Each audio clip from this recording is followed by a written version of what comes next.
रोना नहीं है, अपने फीलिंग एक्सप्रेस नहीं करनी है, चाहे वो प्यार का इमोशन हो, दर्द का हो या कमजोरी का हो।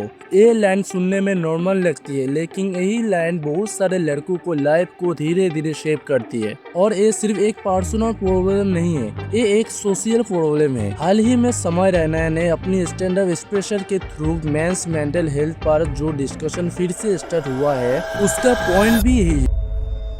किसी लड़कों को बचपन से सिखाया जाता है, स्ट्रॉन्ग बनो, रो मत, फील मत दिखाओ, कमजोर मत दिखो। पर सच ये है कि जब इंसान को बार बार ऐसे बनने पर मजबूर किया जाता है जो वो असल में नहीं है, तो उसकी कीमत उसे चुकानी पड़ती है। पहले इमोशन को छिपाना पड़ता है, फिर उन्हें एक्सप्रेस करने की कैपेसिटी कम हो जाती है और आखिर में वो कैपेसिटी को खोने लगती है। सबसे बड़ी प्रॉब्लम ये है कि पुरुषों को दर्द सहने की ट्रेनिंग दी जाती है। मर्द को दर्द नहीं होता, याद रखो, लड़के ऐसे नहीं रोते, लेकिन दर्द को समझने की ट्रेनिंग दी जाती है। और फिर एक पॉइंट पर जाकर पुरुष सिर्फ अपने अचीवमेंट से डिफाइन होने लगते। उसने कौन से एग्जाम पास किया, कितने पैसे कमाए, बॉडी कैसे बनी, सक्सेसफुल फैमिली बनाया या नहीं, मतलब पहचान इमोशन से नहीं, रिजल्ट से होने लगती है। और वही सबसे खतरनाक बात है, क्योंकि जब इंसान की इमोशनल आइडेंटिटी पीछे छूट जाती है, तब उसकी पूरी लाइफ सिर्फ परफॉर्मेंस बन जाती है। ये प्रॉब्लम बचपन से शुरू होती है, सोशलाइजेशन से, जेंटल सोशलाइजेशन से।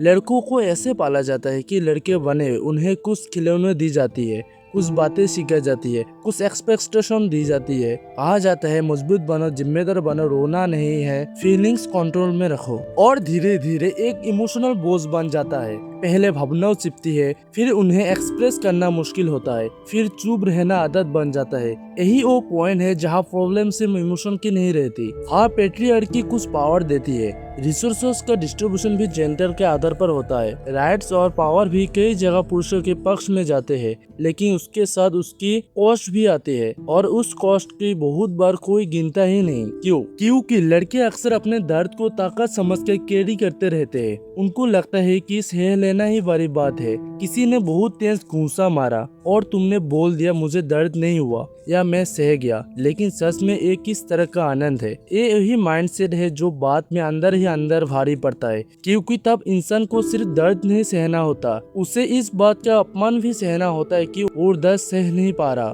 यही वजह है कि वही ब्रेकअप किसी लड़के पर ज्यादा भारी लग सकता है, क्योंकि उस ब्रेकअप का दर्द एक चीज है, लेकिन उसके साथ ईगो का दर्द भी जुड़ जाता है। वो ईगो जो बचपन से उसे स्ट्रॉन्ग बॉय बनने की ट्रेनिंग में दी गई थी, वो सोचता है मुझे रिजेक्ट कैसे किया जा सकता है, मुझे कैसे एक्सेप्ट नहीं किया गया, और बस यही से अंदर का कॉन्फ्लिक्ट शुरू होता है। दर्द बाहर से नहीं, अंदर से चोट करता है। आज की जनरेशन के लिए ये पेशा और भी बड़ा है। सोशल मीडिया पर हर चीज परफेक्ट देखती है, success perfect, happiness perfect, lifestyle perfect, लेकिन रियल लाइफ में अनसर्टेन होती है। उसमें ग्रे एरियाज होते हैं, उसमें कंफ्यूजन होते हैं, उसमें इनकंसिस्टेंसी होते हैं। और जब यंग लड़कों को एक तरफ कहा जाता है कि इमोशन एक्सप्रेस मत करो और दूसरी तरफ कहा जाता है कि कमजोर मत दिखो, तब उनके अंदर साइलेंट इंटरनल कॉन्फ्लिक्ट बनता है, और वही कॉन्फ्लिक्ट मेंटल हेल्थ का इशू बन सकता है। इसलिए जब लोग मेंटल हेल्थ पर ओपनली बात करते हैं, चाहे वो इन्फ्लुएंसर हो, टीचर हो या पब्लिक फिगर्स, तो वो फनेबल होने के नॉर्मल करने की कोशिश करते रहते हैं। विराट कोहली जब बर्नआउट की बात करती है, दीपिका पादुकोण जब डिप्रेशन की जर्नी शेयर करती है, तो वो यही दिखाता है कि फनेबिलिटी नॉर्मल है। हम सब फनेबल होते हैं, तुम फनेबल हो, मैं फनेबल हूँ, और फनेबल होना कमजोरी नहीं है। अगर आप जेनजी हो तो मैसेज साफ है, स्ट्रॉन्ग होने और हॉनेस्ट होने में एक चीज चुनने की जरूरत नहीं है। आप स्ट्रॉन्ग भी हो सकते हो, आप हॉनेस्ट भी हो सकते हो, आप फनेबल भी हो सकते हो, आप वीक फील कर सकते हो, और फिर भी सच्चे रह सकते हो। आज की दुनिया में जहाँ सब परफेक्ट दिखने की कोशिश कर रहे हैं, एक कहना है कि मैं ऐसा ही हूँ, बहुत हिम्मत का काम है, मैं पुरुष हूँ लेकिन मुझे रोना आता है, मैं महसूस करता हूँ, मैं अपने इमोशन कहना चाहता हूँ, मुझे भी कभी कभी किसी ने संभालने की जरूरत होते है। और जब आप एक कह पाओगे, तभी पुरुष होने की आपके लिए मजबूरी नहीं रहेगा, तभी आप अपने इमोशन को दबाकर नहीं, समझकर जी पाओगे।